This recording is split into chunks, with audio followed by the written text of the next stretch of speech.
a ranking video of the classic series, but I think now I've let this bit die down, I'm going to do this video for today. And I'm going to be talking about Doctor Who Series 13. So, Series 13, we literally had a Comic Con panel for it.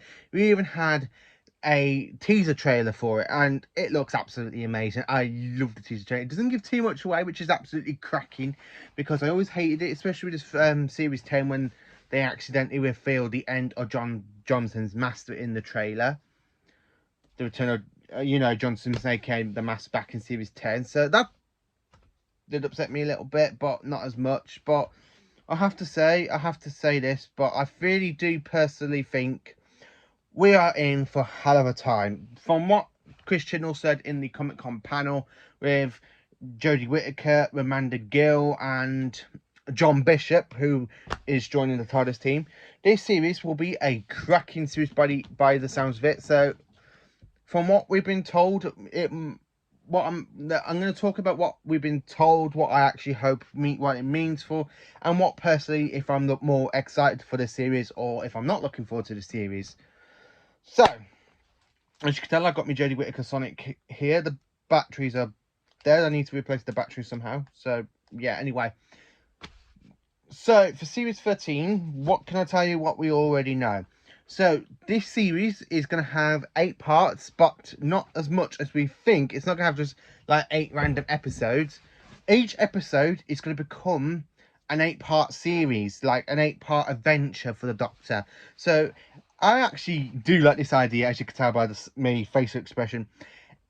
I actually do think this will be good for Doctor Who. It will make the show feel so classic again, because back in the classic series of Doctor Who, you got random stories. You've got 4 parts, you've got 2 parts, you've got 3 parts, you've got 5 parts, you've got a 6-parter, you've got a 7-parter, you have an 8-parter, you got a 9-parter sometimes, and then we have a 10-parter like the War Games. Then you go straight into the Daleks Master Plan, which is a 12-part story, and then you go straight into the Trial of a Time Lord, which is a 14-part story. I think this will be a great way for Doctor Who, because I'm hoping after this series they will keep up with this tradition, because it makes the show feel so classic again, and it's just absolutely amazing, and I'm really looking forward to this now. It's not going to be like, it's just going to be one adventure after the other. Every single episode will be connected. You've got a connection of every single episode. We have returning villains, we've got the returning monsters. We also have a newcomer, aka Jacoby Anderson, who plays Grey Worm in one of my other favourite TV shows, Game of Thrones. So he will be joining the TARDIS team for this 8-part adventure, and I'm absolutely looking forward to it, because he does play Grey Worm in Game of Thrones really, really well. Absolutely amazing. Amazing. I do like his character in Grey Worm for 5 series. I think he came in at series 5, 6, 7, 8. Round about series 4, really, of Game of Thrones, because there's 8 seasons, so 4, 5, 6, 7, 8. Yeah, 4. Round about season 4 of Game of Thrones, he comes in as Grey Worm, and he's absolutely brilliantly in the role. And I'm quite looking forward to seeing him in Doctor Who. So what do I hope he's playing? So, as well as we got the returning of the Centaurans and Daleks by a few pictures, what's been put on Twitter and stuff, and of course the Weeping Angels. I think this series will be absolutely amazing, because it's going to be a whole series, basically just 8 episodes, like a whole story arc, basically, like you do for classic Doctor Who. So, like the Invasion, because the Invasion is an 8-part story, so this is going to become like the next step of the Invasion, really, with all 8 parts ending on a cliffhanger. And I do like Jodie's theme, as I have said before, because it makes the show feel so classic again. I do hear a bit of like the William Hartnell Trout and theme, like 60s and 70s theming Jodie's, but a bit more like drum bass and stuff. So I'm absolutely looking forward to this, because it actually means a hell of a lot of stuff going on for the Doctor. Because not only does it mean that, though, we got like it feels so classic again. I've always said this back in series 11 started. I said this to a few of my friends.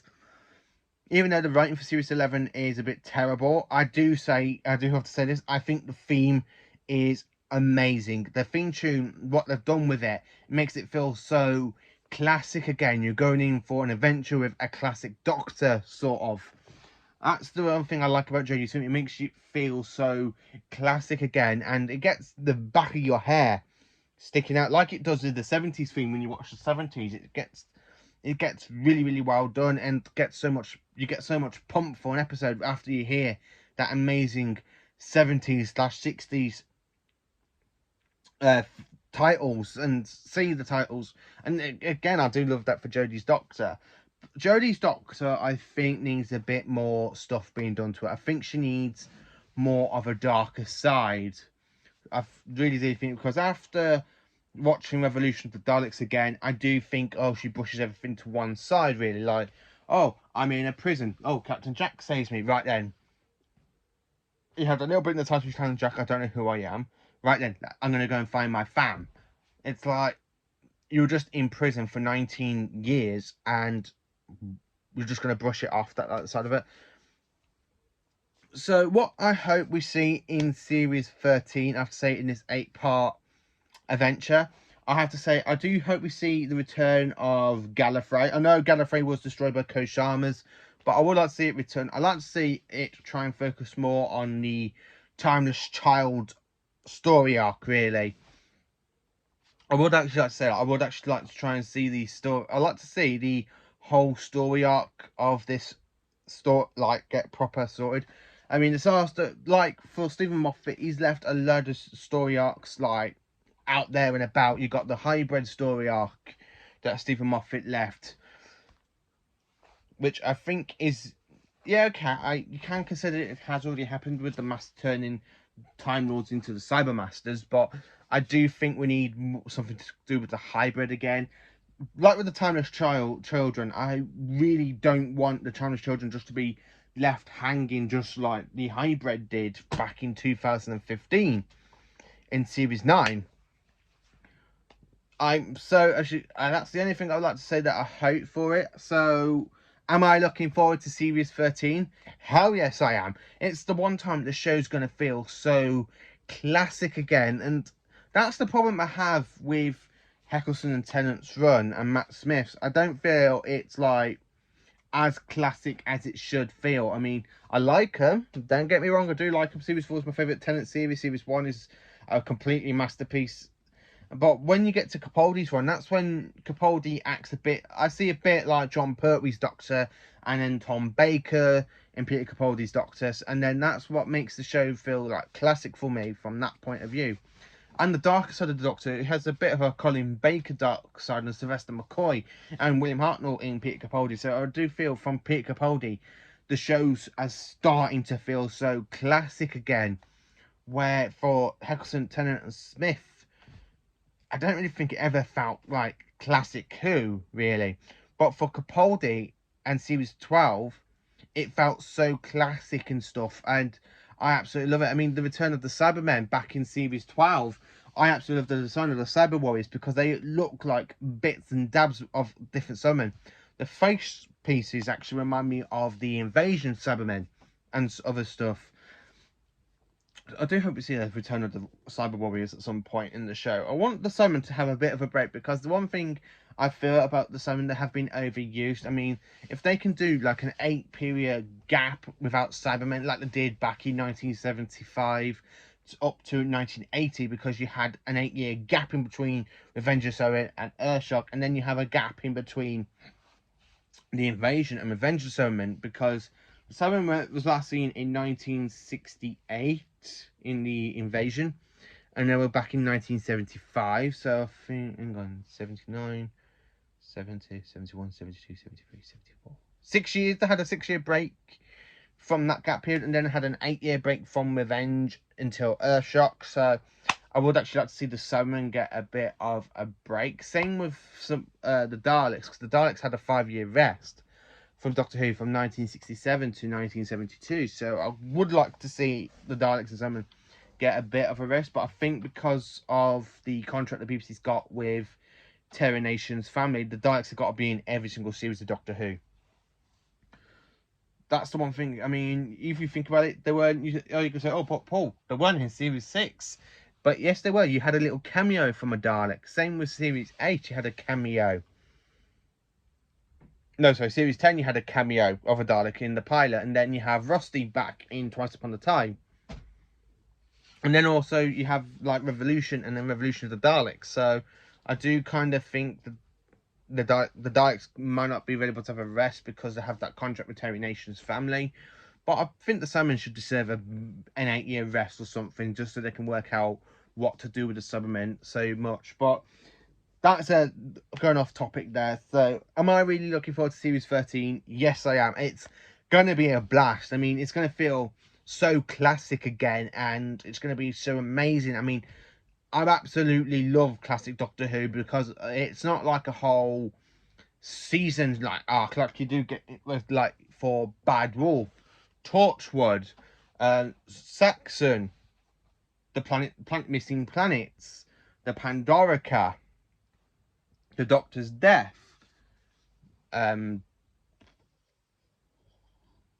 Trenzalore. Can't think of series 8 story arc. I can't think they had one apart from Missy and the Cybermen. The Missy arc for series 8, the hybrid for series 9. For series 10, you basically I don't really think that one had a story arc either, apart from Bill being turned into a Cyberman. So I don't really think that one. Series 12 had no story arc. Series 11 had no story arcs, and then series 12 you had the Timeless Children story arc. So yeah, I'm really am absolutely looking forward to series 13 of Doctor Who. I mean, it's going to be 8 episodes. It's not going to be like 8 separate episodes of the Doctor and Yaz like travel, like going from one story to the other to the other to the other. It's going to be continuing. You're going to have cliffhangers and stuff. It's going to be absolutely epic and amazing. I'm really looking forward to this. So when does Doctor Who come back? Some point this year, as it says in the trailer. Doctor Who will later return this year. So it could be around about October, it could be around about November time, or it could be around about November, December time, really, the end of the year. Like I did try and say to me to one of my uncles a couple of weeks ago, I did say Doctor would be back on this year. Oh no, they won't. They just do a Christmas special and then it'll be back next year as a full series. I went, not going by Comic Con on the trailer. I did try to tell him. I'm absolutely so looking forward to series 13. It's really going to be a blast season. I really do think that. I mean, it's going to be 8 parts like the Invasion. It's going to be a whole. It's just going to be absolutely amazing. I hope they call it like they do with the Invasion. So like the Invasion Part 1. So like call it something Part 1, then Part 2, Part 3, Part 4, Part 5, Part 6, Part 7, Part 8. It's going to feel so classic again, and I'm going to love it. It's going to be a blast. And I wanted to do this video, like, as I said, on Sunday and yesterday, but I wanted to give it a bit of a break so people can try and wrap their heads around the news we had. And I'm so looking forward to this series. I always look forward to Doctor Who. I always look forward to it every single year. It's one, as I say, as you can tell behind me, it's my all-time favourite show for Doctor Who. Well, it's my all-time favourite British TV series. For America, I absolutely like Knight Rider. I love the Star Trek franchise. You got so much good franchises over there in America, where in the UK, I just think you got Doctor Who and you got Harry Potter, which are another great franchise I love. But I'm more of a massive fan of the Doctor Who franchise. My whole room, as you all know, is covered in Doctor Who. I just absolutely love Doctor Who, and the way this series is going to feel so classic again, I'm literally gonna blow my mind off because I'm just so excited and pumped for this series, because it's just going to be a cracking and an absolutely blast to sit down and watch this whole entire series run. So I'm going to literally get off before I carry on getting on topic, because I'm so looking forward to Series 13. I really am really looking forward to it. It's going to be a blast from what you see from the trailers and from what was leaked early this year with the Weeping Angels, the Santarans, the Daleks, the Masters also been rumoured to return. So I'm quite looking forward to it. So let me know in the comments what you think of the trailer for Series 13. What do you think about the whole Comic-Con panel? Are you excited with this news, what we're going to be getting for Doctor Who Series 13? Let me know in the comments, and thank you for watching. Please do like, subscribe and share, and have a great day, and join me tomorrow for more Doctor Who content on my channel.